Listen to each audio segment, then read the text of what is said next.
Secara umum saya ingin melaporkan bahwa hasil pemantauan dan pemeriksaan kesiapan pos-pos pintu masuk Kota Palu ini, alhamdulillah secara umum bahwa pos-pos ini sudah siap untuk memberikan pelayanan kepada semua warga yang akan masuk di Kota Palu.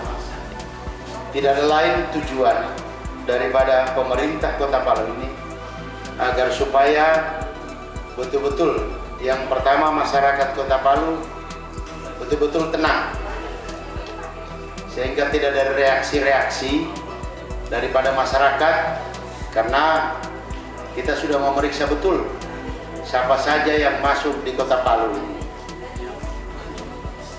Yang kedua, bahwa insya Allah dengan langkah-langkah yang kita lakukan ini semakin menekan angka-angka penyebaran virus corona atau COVID-19 di Kota Palu ini. Kami sudah berkoordinasi dengan pihak TNI dan pihak Polri, dan secara umum petugas-petugas keamanan, kalau ada warga-warga yang bereaksi yang sangat berlebihan, mengganggu ketertiban dan keamanan, pemeriksaan kesehatan di pintu-pintu masuk itu kita akan betul-betul mengambil langkah tegas. Kita sudah sepakat bahwa pukul 22.00 waktu Indonesia bagian tengah, pintu masuk jalur darat Kota Palu akan ditutup dan akan dibuka pada pukul 07.00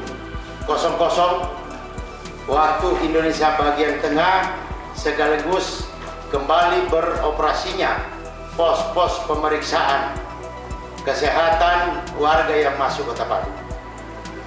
Sekali lagi, kepada warga masyarakat Kota Palu, tahil-tahilnya kami menyampaikan jangan terlalu berlebihan ketakutannya, jangan terlalu berlebihan kekhawatiran dalam menghadapi COVID-19 ini. Karena terlalu berlebihan rasa takut, berlebihan rasa kekhawatiran, itu sudah pasti akan menurunkan daya tahan tubuhnya. Kita akan sakit lagi, ya. Dengan menurunnya daya tahan tubuh atau imun ini, maka disitulah orang begitu kena virus itu langsung reaksinya cepat, ya. Orang-orang yang daya tahan tubuhnya yang sangat rentan itu sangat cepat reaksi virus masuk dalam tubuh kita. Sekali lagi, kekhawatiran dan ketakutan jangan terlalu berlebihan. Tetapi kewaspadaan itu penting. Kewaspadaan itu jaga jarak, sering pakai masker, kemudian cuci tangan sering, kemudian kalau merasa ragu-ragu memegang sesuatu benda, harus cepat cuci tangan kalau ada keraguan. Hal-hal yang kami sampaikan tadi mudah-mudahan menjadi perhatian kita semua. Selanjutnya saya persilakan kepada tim surveillance untuk melaporkan perkembangan daripada hasil pemantauan tim surveillance di lapangan per hari ini. Silakan Pak Rahmat. Yang pertama, data kasus pelaku perjalanan. Ada pada hari ini dilaporkan ada tambahan 7 kasus baru,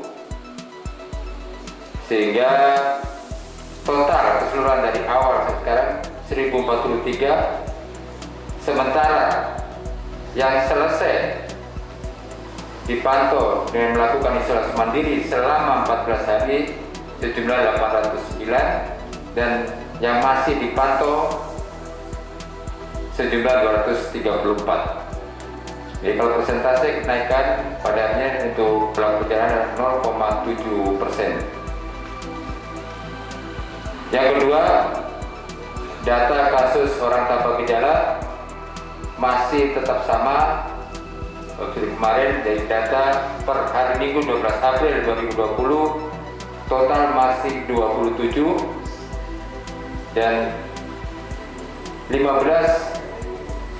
telah selesai dilakukan pemantauan selama 14 hari dan 12 masih dipantau. Yang berikutnya adalah kasus ODP orang dalam pemantauan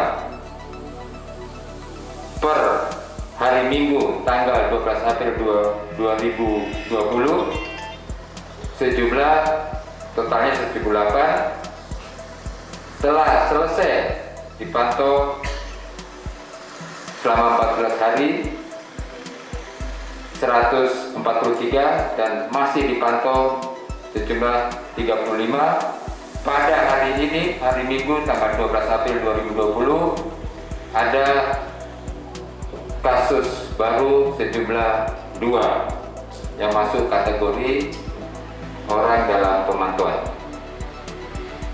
Selanjutnya PDP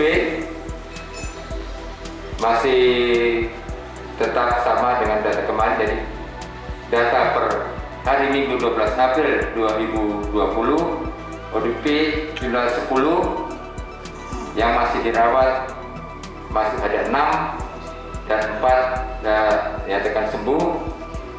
Jadi untuk PDP pada hari Minggu per Minggu 12 April 2020 belum ada kasus baru. Untuk kasus terkonfirmasi positif Kota Palu masih 7 kasus dengan 4 kasus masih dirawat di rumah sakit, 2 sudah dinyatakan sembuh dan 1 meninggal. Jadi mungkin itu data perkembangan kasus COVID-19 untuk Kota Palu per hari Minggu 12 April 2020. Sekian dan terima kasih. Assalamualaikum warahmatullahi wabarakatuh. Ini penting juga bagi Satgas Penanganan dan Pengendalian penyebaran COVID-19 di Kota Palu. Ini penting. Nah, tentunya berharap petugas-petugas dari Satgas ini betul-betul bisa memantau dan mengambil langkah-langkah terhadap kelurahan dan kecamatan yang cukup tinggi mungkin kasus-kasus yang terjadi di situ. Ini perlu diambil langkah-langkah, mungkin melalui penyemprotan disinfektan, berapa kali penyemprotan disinfektan pada wilayah-wilayah, utamanya yang terpapar dengan positif ini. Saya berharap itu bisa diambil langkah-langkah, jangan hanya data, tetapi tidak ada langkah-langkah antisipasi terhadap zona-zona atau kelurahan-kelurahan yang sudah terkonfirmasi positif warganya di situ. Saya kira ini beberapa hal yang dapat kami sampaikan. Mungkin Pak Wawali ada, Pak Sekot. Oke, makasih. Demikian perkembangan penanganan pencegahan COVID-19 di Kota Palu pada hari Minggu tanggal 12 April 2020. Terima kasih. Wassalamualaikum warahmatullahi wabarakatuh. Selamat malam, salam sejahtera untuk kita semua. Jangan takut dengan COVID-19.